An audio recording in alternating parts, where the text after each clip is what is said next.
All right. Should we go to pre-nats then? Yeah, it's do pre-nets. All right. Well, Do the women first. yeah, let's start with the women.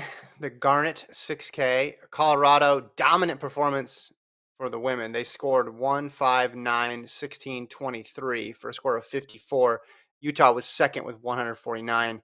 Florida State third, 163. Individually, Abby Nichols of Colorado wins it.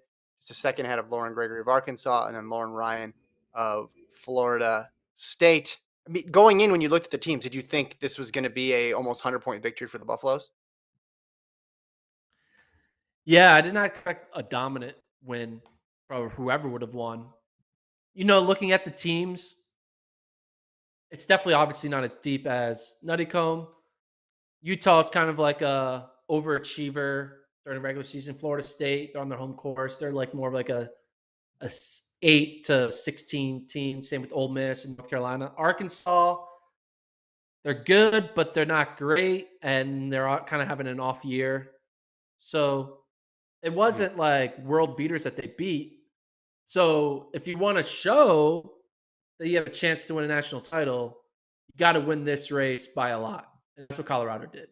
You know, Yeah. if Colorado won this race with 100 points, you could kind of chalk it as like, Colorado, not a contender. But you beat who you're supposed to beat, and you have to beat them handily. And that's what Colorado did here, 54 points. Their number 4 runner was 16th. Number Yeah. 5 runner was 23rd.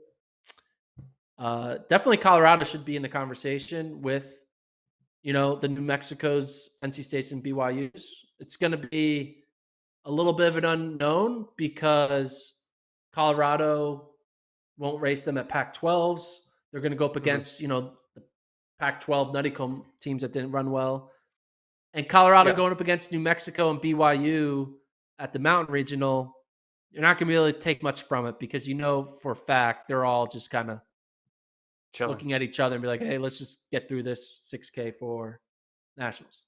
So this is basically it that we're going to know of Colorado. We're going to see them as a 54-point scoring team at pre-nats, and we got to take for what it is, and it's pretty good. The We should not be surprised if they find a way to win it.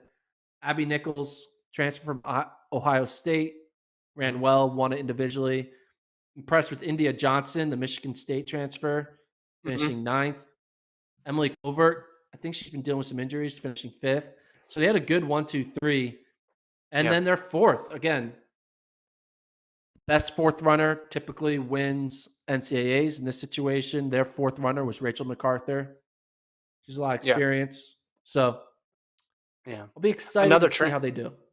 That's an interesting group when you look at it because you got Nichols transfer, Covert freshman, Johnson transfer, MacArthur transfer, and then Minuti is a freshman as well too. So interesting just to see how these teams come together.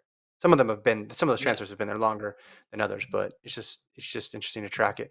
What about? I mean, did you expect more from any of these other teams? Well, actually, you brought up North Carolina. We might as well talk about them because it totally does refute the point that I was making about Stanford. They got one senior is their top runner, and then they trotted out a whole bunch of freshmen. There was only freshmen on that trip with one senior of Paige Hofstad, and they're in pretty well. They got fifth, 184 points sandwiched there between Ole Miss and Arkansas. Yeah. And if you the pack of freshmen kind of were together, right? Bryn Brown was 39th, and then Yeah, Natalie Tyner was 45th. So just 6 spots. I mean, basically, they all finished together as a group of freshmen at right. the 40 place mark. Sydney Mascarelli, we haven't seen her. I believe this is her college debut. Is it? No, I she's think run. so. No, she ran. Oh, she's run yet? Okay. Yeah, Was their 6th runner. Um, yeah, North Carolina's going to be good next year. They're going to be very, very good next year. Um, watch out. Milt knows what he's doing out there in North Carolina. He's going to get them ready. The men are slowly coming along. The women, though, I feel like are going to be fast tracked into 2022 as, you know, the fringe number 4 team. And then 2023, hey, we can win it. yeah. She ran at the Beantown meet, Massarelli, Okay. and Where did they get? Where did they place in that one? They won that one. That's right. So they went 1-6-17. Did they? Yeah. So Bryn Brown won that one.